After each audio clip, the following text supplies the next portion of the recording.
Breaking news చూస్తున్నాం. భార్య చేతిలో మరో భర్త బలయ్యాడు. చిట్టి చిట్టి అని చెప్పి తనని రోజు భార్యగా ప్రేమగా చూసుకునేటువంటి ఆ భర్తని ఎలా చంపాలనిపించిందో మరి ఆ అమ్మాయికి ఆ మహిళకి కానీ చాలా దుర్మార్గంగా ప్రవర్తించింది ఆ చిట్టి. ఇంతకీ చిట్టి ఎవరు అనుకుంటున్నారా? ఆ భార్య పేరు చిట్టి అంట. భర్త శేఖర్ను చాలా దారుణాతి దారుణంగా హతమార్చింది. నాగర్ కర్నూలు జిల్లాకు సంబంధించిన ఇద్దరికి 16 ఏళ్ల క్రితం పెళ్ళైంది. వీరి యొక్క వివాహిత జీవితానికి, వాళ్ళ యొక్క దాంపత్య జీవితానికి 10 ఏళ్ల పిల్లలు కూడా ఉన్నారు. 2 పిల్లలు కూడా ఉన్నారు. అయితే హైదరాబాద్కి షిఫ్ట్ అయిపోయారు. హైదరాబాద్ సరూర్ నగర్లో ఉంటూ ఉన్నారు. సరూర్ నగర్ సమీపంలో ఉంటూ భర్త శేఖర్ ఏమో క్యాబ్ డ్రైవర్గా పనిచేస్తున్నాడు. అటు భార్య ఇంట్లోనే ఉంటుంది. అయితే భార్యకి మరో వ్యక్తితో, 3వ వ్యక్తితో పరిచయం ఏర్పడిందట. ఆ పరిచయం కాస్త వివాహేతర సంబంధానికి దారితీసింది. దీంతో ఆ శేఖర్కి ఆ విషయం తెలిసింది. 1-2 సార్లు హెచ్చరించాడు కూడా. బుజ్జగించి చెప్పాడు, బెదిరించి చెప్పాడు, అదిరించి చెప్పాడు. ఆయన తన ప్రవర్తన మార్చుకోలేదు ఈ చిట్టి. దీంతో హరీష్ అనేటువంటి తన లవర్తో కలిసి, తన బాయ్ ఫ్రెండ్తో కలిసి సిగ్గనిపించాలి, సమాజం తలదించుకునే అంశం. పెళ్ళై 16 ఏళ్ళు అవుతోంది. 2 10 ఏళ్ల పిల్లలు కూడా ఉన్నారు. భర్తేమో రోజంతా కష్టం చేసి, కాయా కష్టం చేసి ఆ కుటుంబాన్ని పోషించాలని ఒక ధ్యేయంతో క్యాబ్ డ్రైవర్గా పనిచేస్తున్నాడు. భార్య ఇంట్లో చేసే పని ఈ నీచమైన పని, ఈ దిక్కుమాల పని. సిగ్గనిపించాలి. రకంగా ఇక భర్తను చంపడం కాదు, మీరిద్దరూ కలిసి చచ్చిపోవాల్సింది. వాళ్ళ బాయ్ ఫ్రెండ్ ఇవ్వడం, ఆ బాయ్ ఫ్రెండ్ని అమ్మాయి కలిసి చచ్చిపోవాల్సింది. భర్తను చంపారా? కాయ కష్టం చేసి ఆ కుటుంబాన్ని పెంచి పోషించాలి, భార్య పిల్లల్ని చక్కగా చూసుకోవాలని చెప్పి ఒక లక్ష్యంతో రోజంతా పనిచేసేటువంటి ఆ చెమటోర్చి కష్టపడే వ్యక్తిని చంపేది. భర్త శేఖర్ని పలుమార్లు హెచ్చరించినా పట్టించుకోకుండా తన బాయ్ ఫ్రెండ్ హరీష్తో కలిసి ఎలాగైనా తన భర్త శేఖర్ని హతమార్చాలనుకుంది. ఒకరోజు ఎలాగైనా సరే తన భర్తని హతమార్చాలని చెప్పి పక్కాగా స్కెచ్ వేసి భర్త నిద్రిస్తున్న టైంలో తన బాయ్ ఫ్రెండ్ హరీష్ని ఇంటికి పిలిపించుకుంది చిట్టి.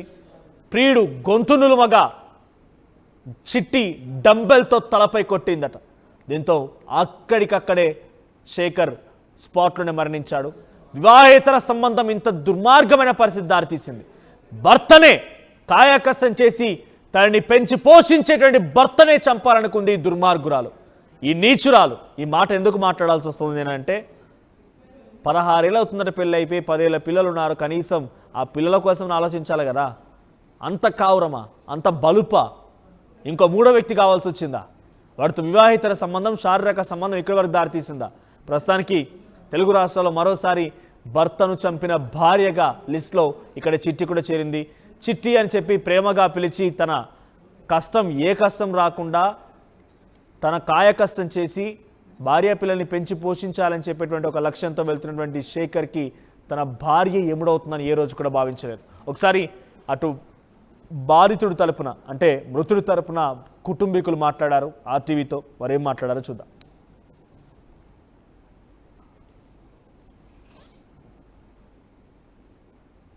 ఫోన్ చేస్తే మా ఆడబిడ్డ కూడా ఫోన్ చేస్తే వచ్చిన, నాకు అదే తెలియదు. వాళ్ళు పీకులు ఆడుకున్నది సంగతి తెలియదు. నాడు 4 నాడు వచ్చిన నా కొడుకుని తిట్టిపోయినా, అమ్మ రారా ఊరికి రారా, ఆటో ఇప్పిస్తా, ఆటో నడుపుకుంటూ అన్నా.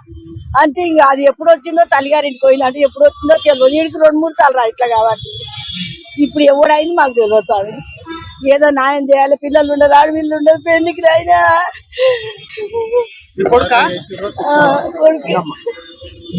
చనిపోయినా మా తమ్ముడు అవుతాడు.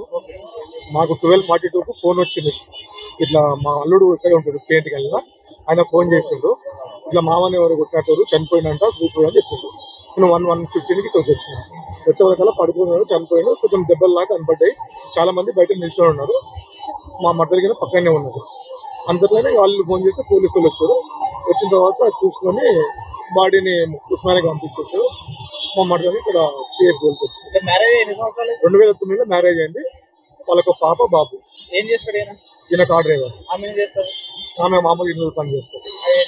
ఎవరిని కనుమానం, ఎవరు ఏం చేసి? మాకు అది ఏం కరెక్ట్ తెలియదు మాకు. ఎందుకంటే మేము ఉండేది కర్ణాటకలో ఉంటాము. వాళ్ళకి కానీ ఇక్కడ మాకు రాపోలేదు. దగ్గర ఫోన్ కాల్స్ మాకేం ఉండవు. జనరల్ గా ఏదైనా ఫెస్టివల్ అప్పుడు మామూలుగా మాట్లాడుకుంటాం. కానీ పర్సనల్ గా ఏమైనా ఇబ్బంది అయినా వాళ్ళు ఏమైనా మాకేం చెప్పారు, మేము వాళ్ళైనా అడుగుతాం.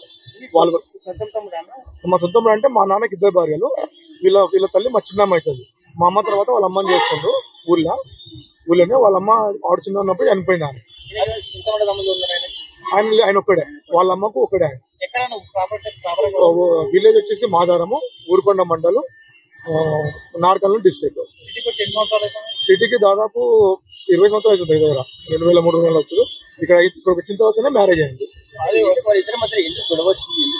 ఇప్పుడు భార్యాభర్తల గొడవలు అంటే మనకి అంటే కొంచెం ఉన్నాయి. ఒకసారి మా ఊళ్ళోనే మాదారం విలేజ్ లో 3-4 years బ్యాక్ పంచాయతీ పెట్టారు. అప్పుడు నేను పోలేదు. ఇప్పుడు మా నాన్న ఉన్నాడు, ఆయనే చూసుకున్నాడు. వాళ్ళ ఊరికి వెళ్ళి కొంతమంది, మా ఊర్లో కొంతమంది మాట్లాడి ఏదో తప్పు చేశారు. దీనికి అమ్మాయి మీద కొంచెం డౌట్ ఉన్నది. అది పెద్ద మనుషులతో మాట్లాడుకోరు. అప్పుడు 3-4 years బ్యాక్. అది అంటే పెళ్లి కాకముందు పరిచయం అవుతాను అబ్బాయి కాకుండా పెళ్లి అయిన తర్వాతనే ఉంటుంది. ఎందుకంటే 4-5 years బ్యాక్. ఏం న్యాయం కావాలనుకుంటున్నాను? మాకు ఇప్పుడు మా తమ్మునికి ఎవరైతే అది చేసారో వాళ్ళు ఖచ్చితంగా శిక్ష పడాలన్నారు, ఎవరైనా సరే. అబ్బాయి ఇక్కడే అక్కడ అబ్బాయి ఇక్కడే ఉంటాడా, ఇంక ఇక్కడ మీ ఊరు సైడ్ ఉంటాడా? అసలు ఆ పర్సన్ మేము చూడలేదు, మాకు చూసినా గుర్తులేదు. మా మరదలో విషయం తెలుసు మాకు, అంతే. కానీ అతను ఎవరో, మేము ఎట్లుంటుందో మేము ఎప్పుడు చూడలేదు. న్యాయం అంటే ఎందుకంటే ఇప్పుడు ఖచ్చితంగా అది మర్డర్ అని క్లియర్ కనబడుతుంది. ఆ మర్డర్ అయితే ఎవరైతే చేసారో వాళ్ళు ఖచ్చితంగా శిక్ష పడాలి. దాని తగ్గట్టు పోలీసులకైనా హెల్ప్ చేయాలి. రైట్. తన అన్నని హతమార్చింది తన ఇంట్లో ఒకరని చెప్పి తెలిసిన తర్వాత ఆ తమ్ముడి యొక్క ఆవేదన చూడండి. అది పక్కాగా హత్య అని తెలుస్తోంది. దీనికి సంబంధించి పూర్వం మొత్తం కూడా అంటే విచారణ చేసి తగు శిక్షలు వేయాలని చెప్పి ఆయన డిమాండ్ చేస్తున్నారు. ఇస్మా ప్రతినిధి శిల్ప కూడా ఫోన్లో సిద్ధంగా ఉన్నారు. శిల్ప, సో మరొకసారి ఒక సంఘటన బయటపడింది. భర్తను హతమార్చిన భార్య అని చెప్పి బయటపడింది. ఏకంగా ప్రియుడితో కలిసి డంబెల్తో తలపై కొట్టి భర్తను హతమార్చింది. అప్డేట్స్ ఏంటి? ఈ కేసు విషయం పైన పోలీసులు ఏం చెప్తున్నారు? అక్రమ సంబంధానికి మరో వ్యక్తి బలయ్యాడు. కరీంనగర్ పోలీస్ స్టేషన్ పరిధిలో ప్రియుడు అదేవిధంగా భార్య కలిసి అత్యంత దారుణంగా భర్తని హతమార్చారు. ఈ ఘటన అనేది కరీంనగర్ పోలీస్ స్టేషన్ పరిధిలో జరిగింది. ఒకవైపు వీరిద్దరు కూడా నాగర్ కర్నూలు తెలిసింది. 16 ఏళ్ల క్రితం మ్యారేజ్ అయినట్టు కూడా వాళ్ళకు సమాచారం అందుతుంది. ప్రధానంగా ఒకవైపు దిల్సుఖ్ నగర్ ప్రాంతంలోనే వాళ్ళు నివసిస్తూ కూడా వాళ్ళు వివాహేతర బంధానికి దారి తీసింది. ఒకవైపు వేరే వ్యక్తితోని, మూడో వ్యక్తితోని పరిచయం అయింది. ఆ పరిచయం కాస్త వివాహేతర బంధంగా తెలిసింది. అనేక సార్లు కుటుంబ సభ్యులు హెచ్చరించినా తను చిట్టి వినలేదు, విధంగా ఈ విధంగా చేసిన ఒకవైపు భర్త అడ్డొస్తున్నారని కూడా భావించింది. భర్త కలిగించుకోవాలని నేపథ్యంతో పక్కాగా ప్లాన్ చేసి నిర్దేశిస్తున్నారు. ఎవరైతే భర్త నిర్దేశించినటువంటి సమయంలో పక్కాగా దిండుతో కొట్టారు. దిండుతో చేశారు. తర్వాత డంబెల్తో అత్యంత దారుణంగా హతమార్చినట్టు కూడా తెలిసింది. ఇప్పటికే పోలీసులు ఇన్వెస్టిగేట్ చేస్తున్నారు. ఇప్పటికే వాళ్ళిద్దరు కూడా ఎవరైతే ప్రియుడు ఉన్నారో భార్యకు కూడా అదుపులోకి తీసుకుని ప్రశ్న విచారిస్తున్నారు. ఇటు కుటుంబ సభ్యులు పెద్ద ఎత్తున రోధిస్తున్నారు. అక్రమ సంబంధానికి అడ్రస్ ఈ విధంగా చేశారు. దాదాపు 16 ఏళ్ళు అయితే పిల్లలు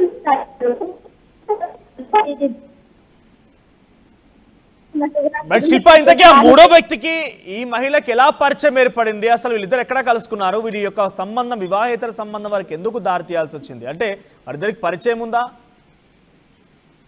భర్త క్యాబ్ డ్రైవర్ గా పనిచేస్తుంది. తను ఎక్కువగా అవుట్ ఆఫ్ ది స్టేట్స్ వెళ్ళటంతో ఎక్కువగా ఇతనితో క్లోజ్ అయినట్టు కూడా తెలుస్తుంది. ఈ సందర్భంలోనే వాళ్ళిద్దరి పరిచయం కాస్త వివాహేతర సంబంధంగా కొనసాగింది. అనేక సార్లు ఈ విషయం భర్తకు తెలిసినాక ఈ విధంగా చేయడం కరెక్ట్ కాదు, ఇది మానుకోవాలని వాళ్ళు చాలా హెచ్చరించారు.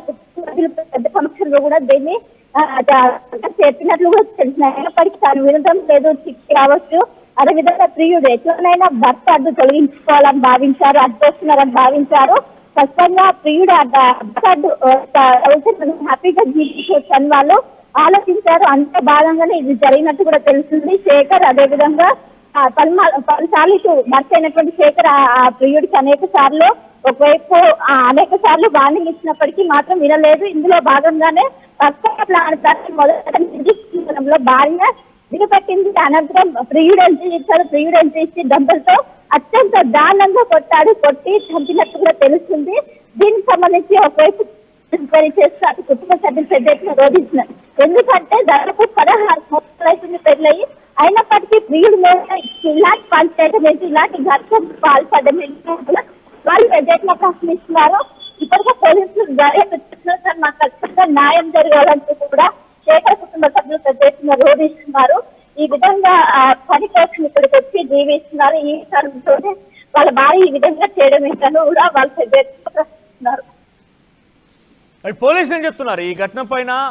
నిందితుడు హరీష్ ని కానివ్వండి, లేకపోతే ఇక్కడ చిట్టిని కానివ్వండి, అదుపులోకి తీసుకున్నారా? పోలీసులు ఏం చెప్తున్నారు? ప్రస్తుతం పోలీసులు దీనిపైన ఒకవైపు విచారణ వేగవంతం చేశారు. ప్రధానంగా ఎప్పుడైతే వాళ్ళ దృష్టికి వచ్చిందో వెంటనే అక్కడికి వెళ్ళారు. క్యూ టీమ్ తోని అక్కడ వెళ్లి విచారణ చేపట్టి అక్కడ ఉన్నటువంటి ఏవైతే ఎవిడెన్స్ వాటిని కలెక్ట్ చేశారు. కలెక్ట్ చేసి ప్రస్తుతం అయితే ఇద్దరు నిందితుల కోసం అయితే ప్రస్తుతం గాలం చేసినట్టు ప్రస్తుతం పోలీసులు అదుపులోనే ఉన్నట్లు కూడా తెలిసింది. వాళ్ళకి సంబంధించిన సంబంధం ఎన్ని రోజుల నుండి వాళ్ళు బయట ఏమైనా కలిసేవారో కూడా ప్రస్తుతం అయితే పోలీసులు ఇటు ఎవరైతే ప్రియుడు సంబంధించినటువంటి కుటుంబ సభ్యులు అదేవిధంగా సభ్యులు విచారిస్తున్నారు. దీనికి సంబంధించి పోలీసులు ఎంక్వైరీ చేస్తున్నారు. అదేవిధంగా శేఖర్ కు సంబంధించినటువంటి కుటుంబ సభ్యుల పైన కూడా ఆరా తీస్తున్నారు. ఎన్నిసార్లు గొడవలు అయ్యాయి, వాళ్ళు గతంలో ఏమైనా పెద్దల దృష్టి తీసుకొచ్చారా ఏంటని కూడా ప్రస్తుతం అయితే విచారణ చేస్తున్నారు. ఖచ్చితంగా ప్రియుడు తన అడ్డు తొలగి ఏ విధంగానైనా శేఖర్ అడ్డు తొలగించుకోవాలని పక్కా ప్లాన్ ప్రకారమే నిద్రిస్తున్న సమయంలో దిండు పెట్టి తర్వాత డంబల్తో అత్యంత దారుణంగా కొట్టారు. కొట్టిన అనంతరం పరాల్లోకి వెళ్లారు. పోలీసులు అక్కడ ఉన్నటువంటి సీసీ కెమెరాలు కావచ్చు వాటిని ఎంక్వైరీ చేసినందుకు వాళ్ళు పారిపోతుండగా అదుపులోకి తీసుకున్నట్లు కూడా తెలుస్తుంది. ఇప్పటికే పోలీసులు అక్కడ ఉన్నటువంటి ఎవిడెన్స్ ఆధారంగా మొత్తం కూడా ఇది హత్యనే పక్కా ప్లాన్ ప్రకారమే చేశారంటే కూడా ప్రాథమిక నిర్ధారణకు వచ్చారు. దీనిపైన ఇన్వెస్టిగేషన్ ప్రస్తుతం కొనసాగుతుంది. ఇప్పటికే చిట్టి కావచ్చు ప్రియుడు ఇద్దరు కూడా పోలీసు అదుపులో ఉన్నారు. వాళ్ళని ప్రస్తుతం విచారించి వాళ్ళతో పాటు వాళ్ళిద్దరి కుటుంబ సభ్యులు కూడా విచారించి ప్రస్తుతం అయితే స్టేట్మెంట్ రికార్డ్ అయితే చేస్తున్నారు. Thank you Shilpa. సో ఇటీవల కాలంలో భర్తని భార్యలు హతమార్చేటువంటి సంఖ్య రోజు రోజుకు పెరుగుతోంది. డ్రమ్బుల్లో పెడుతున్నారు, ఏకంగా కూల్ డ్రింక్లో మత్తు మందు కలుపుతున్నారు, హనీమూన్ అంటున్నారు, ఫ్రిడ్జ్లో పెడుతున్నారు, కుక్కర్లని వాడుతున్నారు. దొరికిన ప్రతి వస్తువును కూడా ఒక మారణ ఆయుధంగా మార్చుకొని భర్తల ప్రాణాలు తీస్తున్నారు. వీటన్నిటికీ ప్రధాన కారణం వివాహేతర సంబంధమే. సో తాజాగా హైదరాబాద్ సరూనగర్లో కూడా అటువంటి వివాహేతర సంబంధం బయటపడింది. చిట్టి శేఖర్ 16 ఏళ్ల క్రితం పెళ్లి చేసుకున్నారు. వారిద్దరి దాంపత్య జీవితానికి 10 ఏళ్ల పిల్లలు కూడా ఉన్నారు. సో ఇద్దరు పిల్లలు చేతికి అందొచ్చారు, చక్కగా చదువుకుంటున్నారు. కాయకష్టం చేసి నా భార్య పిల్లల్ని పెంచి పోషించుకోవాలని చెప్పి ఆ శేఖర్ క్యాబ్ డ్రైవర్గా పనిచేస్తున్నాడు. కానీ భార్య చిట్టి మాత్రం ఇక భర్త ఎలాగో లేడికరని చెప్పి మూడో వ్యక్తికి అలవాటైంది. మూడో వ్యక్తితో పరిచయం కాస్త వివాహితర సంబంధం వరకు దారితీసింది. 1-2 సార్లు శేఖర్ హెచ్చరించినా శేఖర్ మాట పట్టించుకోకుండా ఇక శేఖర్ని అడ్డు తొలగించుకోవాలనుకుని అందులో భాగంగానే శేఖర్ని నిద్రిస్తూ ఉండగా తన భర్త తన ప్రియుడైనటువంటి హరీష్ని పిలిపించుకుంది భర్త శేఖర్ని హతమార్చడం కోసం. సో హరీష్ అక్కడికి చేరుకున్నాడు. భర్త గొంతు నులుముతూ ఉండగా భార్య చిట్టి మాత్రం శేఖర్ తలపై డంబెల్తో కొట్టింది. ఇప్పటికే కూల్ డ్రింక్లు, హనీమూన్లు, కుక్కర్లు, ఫ్రిడ్జ్లు, డ్రమ్బులు, సెల్ఫీలు ప్రతిదీ కూడా ఒక మారణాయుధంగా మలుచుకున్న సిచ్యువేషన్ నుంచి ఇప్పుడు ఆ లిస్టులో డంబెల్ కూడా చేరింది. భర్త తలపైన డంబెల్తో భర్తను హతమార్చింది భార్య. ఇప్పుడు ఈ ఘటన పైన పోలీసులు మాట్లాడారు. ఇందుకే పోలీసులు ఏం చెప్పారో చూద్దాం. ఈరోజు సాయంత్రం 3 గంటల సమయంలో మాకు 100 కాల్ రాగా ఒక శేఖర్ అనే వ్యక్తి చనిపోయి ఉన్నాడు ఇంట్లో అని మాకు తెలియగా వెంటనే మా పెట్రోల్ మొబైల్ సిబ్బంది మరియు మేము వెళ్ళి చూడగా అతను గొంతుపై ఇంజరీస్తో చనిపోయి ఉన్నాడు. ఇటు విచారణ చేయగా అతని భార్య మరియు ఆమె ప్రియుడు హరీష్ అనే ఇద్దరు హత్య చేసినట్లుగా తెలుస్తున్నది. ఇటు విషయంలో కేసు నమోదు చేసి దర్యాప్తు చేస్తున్నాం. ఫర్దర్గా వీరికి 16 సంవత్సరాల క్రితం పెళ్లి, శేఖర్ అండ్ చిట్టి అనే ఇద్దరికి 16 సంవత్సరాల క్రితం పెళ్లైనట్టు తెలిసినది. తర్వాత వాళ్ళిద్దరి మధ్యలో చిన్న చిన్న మనస్పర్ధలు ఉన్నట్టు తెలిసినది. ఈ విషయంలో కేసు నమోదు చేసుకుని దర్యాప్తు చేస్తున్నాం.